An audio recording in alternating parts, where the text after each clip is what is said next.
બજારમાં મળતા fast food, Chinese અને પંજાબી લિમિટેડ ખાવા એ ખૂબ ફાયદો છે, પરંતુ લોકો હવે ઓવર ખાવા જઈ રહ્યા છે, જેનાથી શરીરને મોટી નુકસાની છે.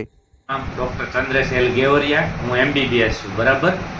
અત્યારે શ્રાવણ મહિનામાં લોકો ફરાળી વાનગી પણ આરોગતા હોય છે, પણ ફરાળી વાનગીમાં જે તેલ વપરાય છે એ તેલ મોસ્ટલી હાઈ કોલેસ્ટેરોલ વાળું હોય છે, જેના કારણે શરીરને નુકસાન થતું હોય છે. બીજું, પંજાબી અને ચાઇનીઝ લોકો બહુ ખાતા હોય છે. પંજાબી વાનગીમાં મોસ્ટલી પનીરનો ઉપયોગ વધારે થતો છે, અને આજકાલ પનીર તો ડુપ્લિકેટ જ મળે છે, અને દૂધે ઓરિજિનલ નથી મળતું, તો પનીર ક્યાંથી મળી શકે?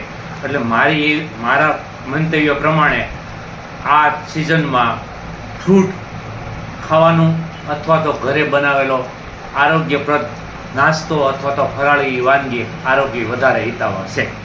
સાહેબ, પંજાબી કેટલું ખાઈ શકાય નોર્મલી ખાવું હોય તો?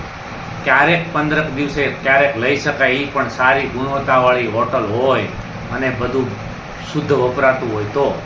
જો ભેળસેળયુક્ત વપરાતું હોય તો એ વસ્તુ ન ખાવી આરોગ્યની દ્રષ્ટિએ હિતાવહ છે. સતત ખાવાથી પરિણામ કેવા આવી શકતા હોય? સતત ખાવાથી અત્યારે મોસ્ટલી યંગ જનરેશનમાં 20 થી 25 વર્ષે હૃદયની પ્રોબ્લેમ, ડાયાબિટીસ અને આ બધું હાઇપરટેન્શન આવી જવાના કારણો મોસ્ટલી આ પંજાબી, ચાઇનીઝ અને ફાસ્ટ ફૂડ કારણ જણાવે છે. મારું નામ છે રોનક બુટાણી, જીજાભાઈ ફેન્સી ઢોસા. ને અમે બધી વસ્તુ ટૂંકમાં ફ્રેશમાં જ બનાવીએ છીએ. ડેલી ટૂંકમાં ફ્રેશ વસ્તુ યુઝ કરીએ છીએ, અને બધી વસ્તુ અમે સાવ ફ્રેશ યુઝ કરીએ છીએ અમે એમ. નહીં, અમારી જે સ્પેશિયલ આઈટમ છે જીજાભાઈ સ્પેશિયલ ઢોસા, રજવાડી ઢોસા છે, રજવાડી મૈસૂર છે, Jijabhai special Mysore, Italian Mysore, cheese અંગુરી મૈસૂર.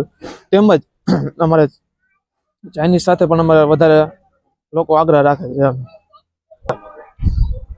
સારું ખાવું જોઈએ અને બધું વિચારી જોઈને ખાવું જોઈએ. ટૂંકમાં ભેળસેળ અમુક જગ્યાએ ટૂંકમાં ભેળસેળ યુઝ થતી હોય, આપણે કોઈ વિરોધ નથી કોઈનો. ટૂંકમાં આપણી વસ્તુમાં બધી ફ્રેશ માલનો યુઝ થાય છે આપણે એમ.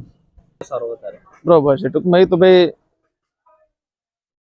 તમામ વ્યક્તિઓનો આગ્રહ છે એવો કે ભાઈ તમારી વસ્તુ અમને બહુ સારી અને વધારે અનુકૂળ છે. ટૂંકમાં આપણે કોઈ ફરિયાદ નથી એમ.